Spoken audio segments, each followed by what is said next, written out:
everybody, welcome to In Conversation. We are at EngFest, hence our lovely log cabin. I'm here with Laura Gemmell of Swarm Robotics. Laura's just given a presentation downstairs to a room full of young people, young engineering-minded people who are perhaps our future. Laura, how was it?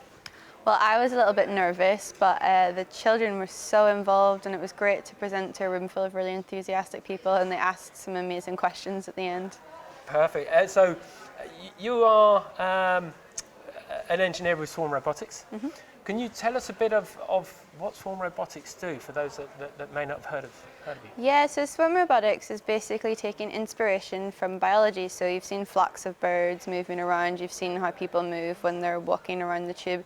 That's what we consider a swarm, a group that has a collective behaviour, and it's just trying to mimic that in robotics. So using small robots or drones to maybe have a flocking behaviour. One of the most useful aspects of it is in search and rescue, so getting lots of tiny robots that can maybe map out an area or go through rubble. And my research personally has been touching on how we can relate this back to medicine, so back to nanoparticles, so back to tiny particles. Wow. So actually it sounds, that's incredible. So what kind of other uses could there be for Swarm Robotics? Yeah, so one of the biggest uses is just using bio-inspiration to do things. So can we copy how birds flock, how we can get drones to move, how we can do, if I've said search and rescue. Underwater exploration is like a very, very future one, that maybe if we could get swimming swarm robots, they could go underwater and hopefully eat loads of plastic. In my head would be really good, but it's a good for exploration in general. So nuclear sites, could they go into a nuclear site and map it out for someone? Yeah, at the minute it's very like trial and error and trying to get it to work. I'm really interested in the medical side of it, so if we got loads of tiny robots, not tiny particles, could we use them to go through someone's body and maybe stitch someone up or deliver drugs or take tissue samples? Wow. So in terms of, we already have drones that are able to survey areas. Mm-hmm. So what's the thinking or the idea behind doing it as a swarm? I guess it's to do with the communication between them and how they can move, and that it's very simple rules. So whenever you have drones that move around at the minute, there's a central controller somewhere, so there's something controlling all of the drones.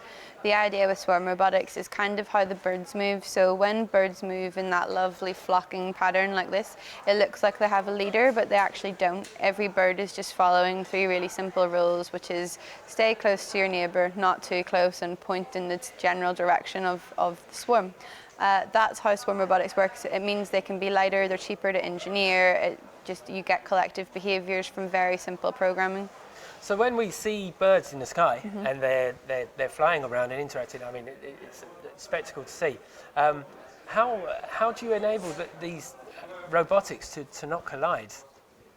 It is actually just that simple. So they have sensors on them. They can sense, we call it in neighborhoods, to say like maybe like 1 meter circle around you.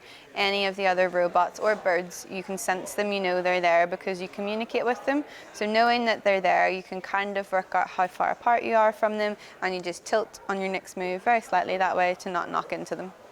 So what's the kind of the general perception? So I was fortunate enough to visit Swarm Robotics a few years back, and some of the bits that were being worked on then were to make these drones look very much like wildlife. Yeah.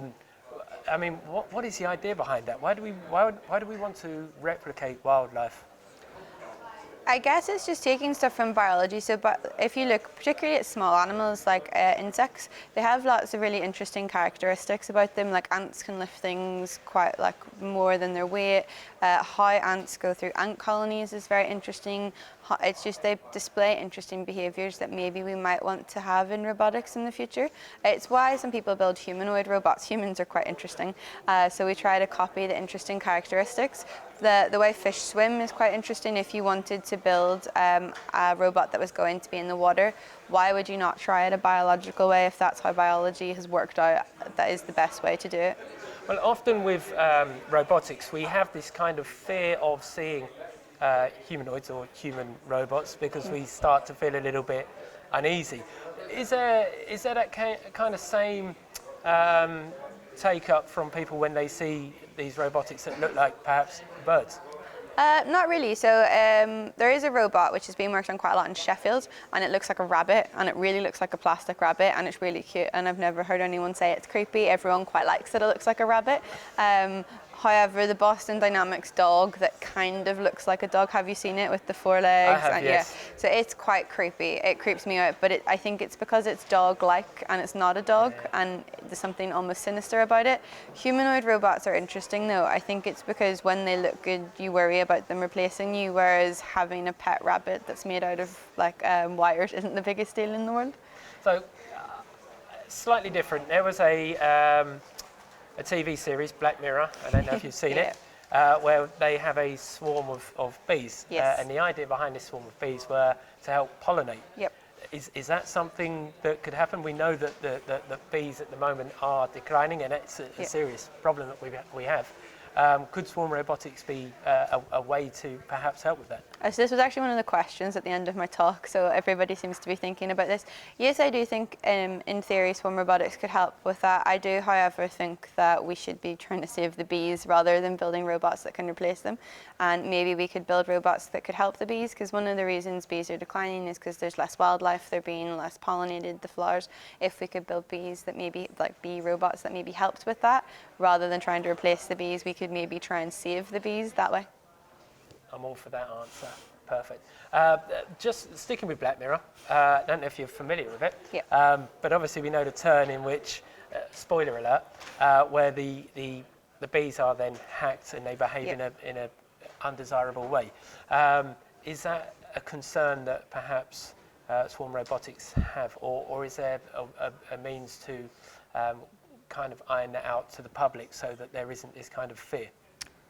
So I don't know specifically of any of the swarms that I work on that could be hacked. However, I do think we work in a lab and it's very different than working for the public.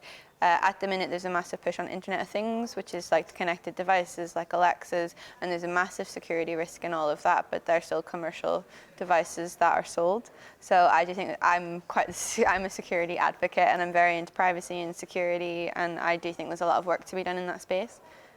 That's fantastic. Well, this has been really interesting for me. Obviously, having visited Swarm Robotics again, so to have a catch-up 5 years later, there or thereabouts, it's been fantastic. Laura, thank you ever so much for your time, and I hope you enjoy the rest of the show. Bye.